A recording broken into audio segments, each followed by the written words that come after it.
For today's video nga mga bossing, second night ng pagbabantay natin ng kinalasan. At may buena mano nga tayo mga bossing, 3 order agad yung in-order nila. So dito nga sa part na to, may nagpahabol pa na 2 takeout nga daw. Ito nga, inaasikaso na nga natin. Nilalagyan na natin ng sabaw at dito nga sa part na to, nilalagyan na natin ng bawang na mabisa at dahon na legal. Kaya dito nga, binabalot na natin kasi takeout nga yung order nila. So ito nga sa part na to, pare-pareho lang naman, di naman magbabago kasi yung proseso, iisa lang naman. After nung 2 order, ayan, inaasikaso na natin yung sunod na order, 5 order daw sa kanila. So ayan, nilalagyan na natin ng sabaw. Tulad kanina, ganun pa rin yung proseso, nilalagyan natin ng dahon na legal at bawang na mabisa. Baka magtaka kayo mga bossing kasi wala ako nilalagay na karne kasi kinalas nga. So yan, sa part na to is yung order nila ay plain lang naman. So kung tatawagin, luglog. Pero dun sa sabaw na nilalaga natin, meron naman mga laman dun. Kaya nilalagyan ko na lang yung sa mga plain ng kahit kakonte para naman may laman na makakain sila. At dito nga mga bossing, malapit na natin matapos yung 5 order nila. So eto nga, finish na. So after nung 5 order, ayan, inaayos na natin yung mga upuan dito at punasan na natin yung mga ginamit dito para walang masyadong kalat, kaya malinis na paningin ng tao. So eto nga dito guys, pinupunasan ko na to.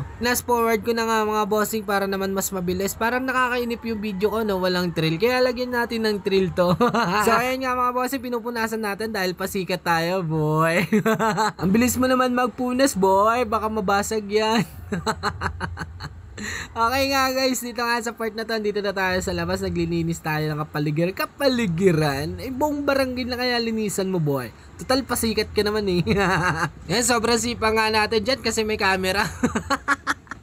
May camera, kaya maging masipag tayo. Makikita nila masipag tayo pero wala, no comment na dyan. So eto nga mga kuys, tatapusin ko na yung video na to. Sayang ko naman 2 minutes ng buhay nyo. So hanggang dito na lang, bye bye.